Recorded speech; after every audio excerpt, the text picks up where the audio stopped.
à 30. En ce temps-là, Jésus déclara: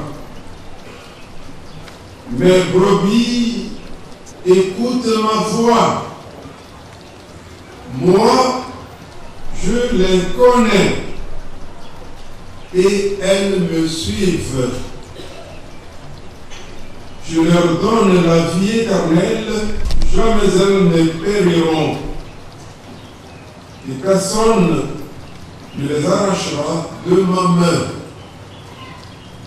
Mon Père, qui me les a donnés, est plus grand que tout, et personne ne peut les arracher de la main du Père. Le Père et moi, nous sommes un. Acclamons la parole de Dieu.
Frères et sœurs, un jour de sabbat, dans la synagogue de Pisidie, et ce jour-là, il va se produire un événement qui n'appartient pas seulement aux origines de l'histoire de la communauté chrétienne. Tenez-vous bien, c'est le moment où l'Église se détache du judaïsme, il faut le dire. Ce jour-là, l'Église se détache du judaïsme.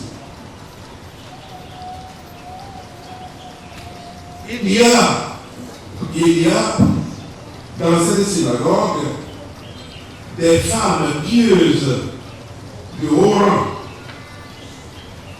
et des hommes habitués à se rencontrer entre eux.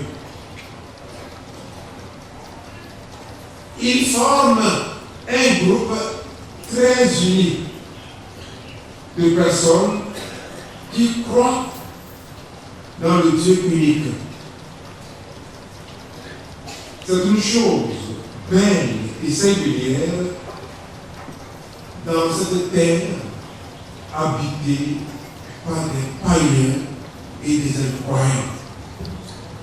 Aujourd'hui, nous n'avons pas une idée exacte de ce qu'a été les premières communautés aux origines. Parce qu'il y a beaucoup qui croient d'une façon générale.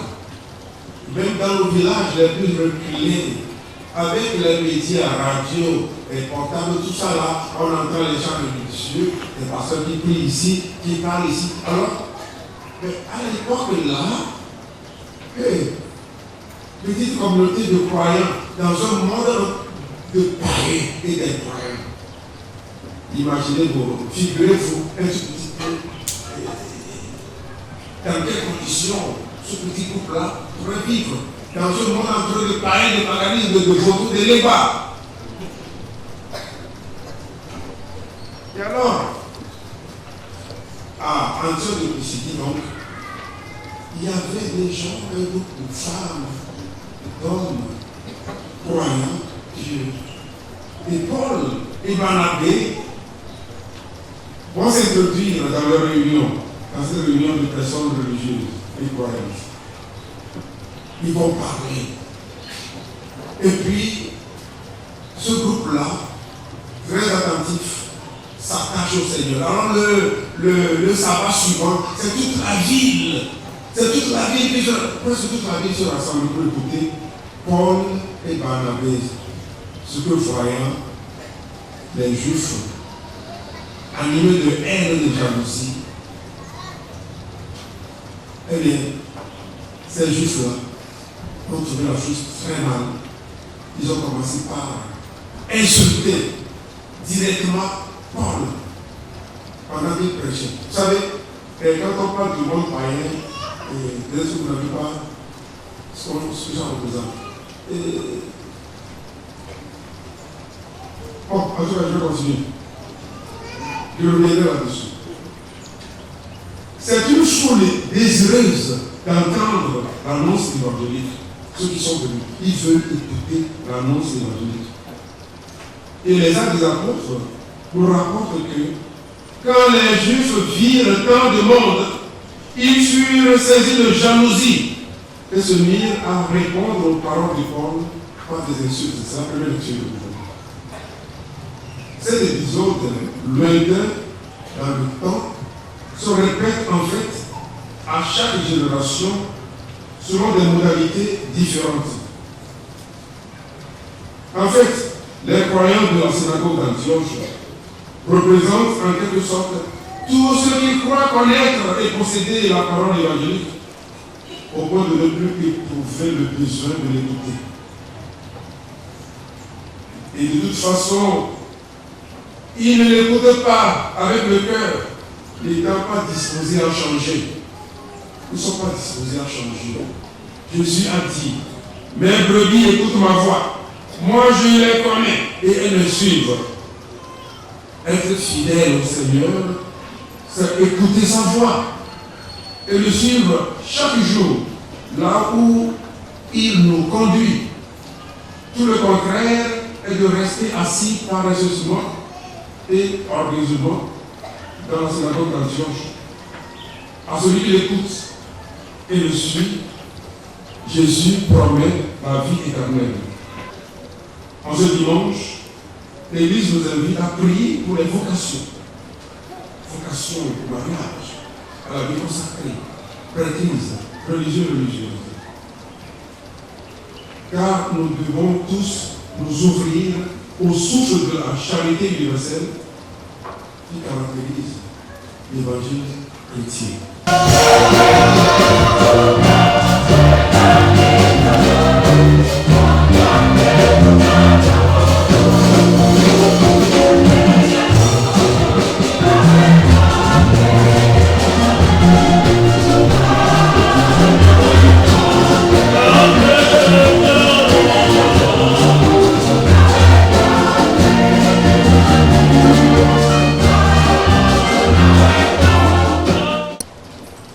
Au moment d'être livré, il est entré librement dans sa passion. Il prit le pain, il rendit grâce, il le rompit et le donna à ses disciples en disant, prenez et mangez-en tous, ceci est mon corps, livré pour Dieu. De même, après le repas, il prit la coupe. De nouveau, il rendit grâce et la donna à ses disciples en disant, prenez et buvez-en tous, car ceci est la coupe de mon sang, le sang de l'alliance nouvelle et éternelle, qui sera versé pour vous et pour la multitude en rémission des péchés. Vous ferez cela en mémoire de vous. Ah oui, avec